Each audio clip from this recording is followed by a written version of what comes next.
Amazon's KDP is now requiring disclosure of any content generated by AI, even with substantial input and editing from you after. But why are they doing this? We've had some people show up in the comment section of a recent video where they were suggesting it's just a survey. They just want information. Well, how are people going to know? So let's break down and myth bust a little bit of AI. Now, it's important to understand that Amazon is doing this to protect its readers and its authors. They know they make a ton of money off of selling these books, and authors, if they are going to come onto a platform, they expect to be safe and protected because they did the work versus somebody who just had an AI generated novel or cover or whatever put out into the world. They're no longer going to stay on this platform if they have to compete with somebody who can put out 7 novels a day and make a ton of money. They're not going to have authors stay with them, so they need to protect those authors. So these disclosures are not just for information gathering. These will be put on the sales pages. These are going to be made known to the readers and to other authors so that they can make a choice about whether or not they're going to buy, invest, or support a book that was not written by an actual human. Now, it's also important to remember when it comes to AI-generated content, there is no copyright protection. So anything generated by AI, be it a book cover, interior graphics, the actual manuscript, that is not protected by AI. We've got a full playlist with a lawyer explaining the court cases. I'll link it down below for you. So it's also important to remember that even if you do not disclose this and you falsely put things up you didn't do, you have no protection. Anybody can use your cover, anybody can use your manuscript, and you will not be able to make that money. Now, I said they're protecting the authors. They're also protecting the readers. The readers are the ones with the buying power. They're the ones who are making the purchases. And readers are going to feel scammed if they discover that they are reading a book that wasn't created by a human. There's huge discussions on social media over this right now. Basically, it is seen as a way to cheat the system because it is a way to cheat the system if you're using AI to generate that content, even if you're editing it after the fact. And so they're protecting their readers by gathering this information and getting these disclosures so that they can put them on the sales pages so that readers can make an informed decision. Some readers may be okay with reading things that was generated by a computer or generated by a computer and then edited by a human, but a lot of them will not. And so these disclosures are really for the safety of the readers and of the authors.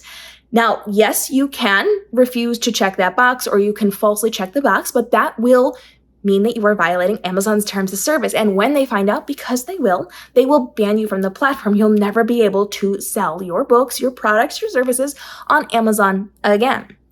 They're very clear on their terms of service. We outlined it in the last video. Make sure you check that out. But it's incredibly important to make sure you're honest with this. Now, we do have some comments that have popped up saying, well, how will they know? Well, first off, let's talk about integrity. You have to be an person with integrity. If you're not going to do well in this industry. You will get caught. You will get in trouble. Social media will take you down. Trust me, I've watched them close down publishers because they were mad about how they treated them. And so you will be found out. You will be caught. There are ways to see plagiarism. We already know that those have existed for a really long time, but we also need to talk a little bit about metadata. Some of these generators, the output that they are using, have metadata in them that says, yes, it was created by AI. And these things are going to translate into your files, into all of those things. And it's not going to be something that you can change or make disappear or all of that.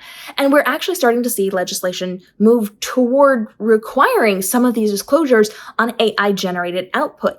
So we're actually going to start to see, and it hasn't happened yet, but we are starting to see it move toward this way where a lot of companies are actively volunteering that they have that metadata in there, that they're going to be able to check for that. Things like Google have come out to say we're going to be actively looking for things like that, and those disclosures have to be made to let people know whether it was created by humans or by machines. We are starting to see companies just automatically tagging things as AI-generated content, which is, again, in the metadata of that information. A lot of them have things in their terms of service about how you can actually be using the content that you are getting from these generators. So if you're not going through those terms of service, you need to do it because you could be in violation. So we are actively moving toward a world which is very clearly going to be able to tell what is AI generated and what isn't. And maybe people who aren't well-informed will not know. You can potentially hold up paragraph A and paragraph B and make people guess and they won't know. However, there's a lot behind the scenes that will very clearly be able to tell, and most platforms are starting to move toward being able to identify and clearly disclosing this information. So even if you violate the terms of service of Amazon, they're going to be able to tell at some point. Technology is advancing. All of these things are happening.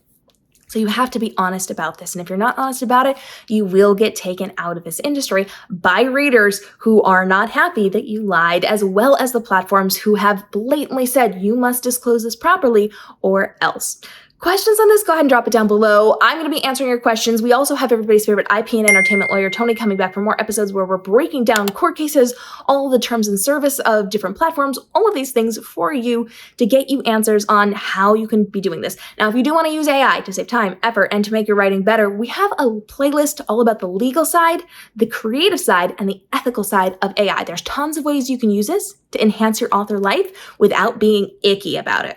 So go check out the playlist. I'll link it down below for you. And if you've got those questions, let us know. Follow along. More episodes are coming out on the legal, ethical, and creative sides of AI with new tools, breakdowns, reviews, all of those things to make sure you are properly and effectively using AI without being an icky human. We'll see you in the upcoming episodes.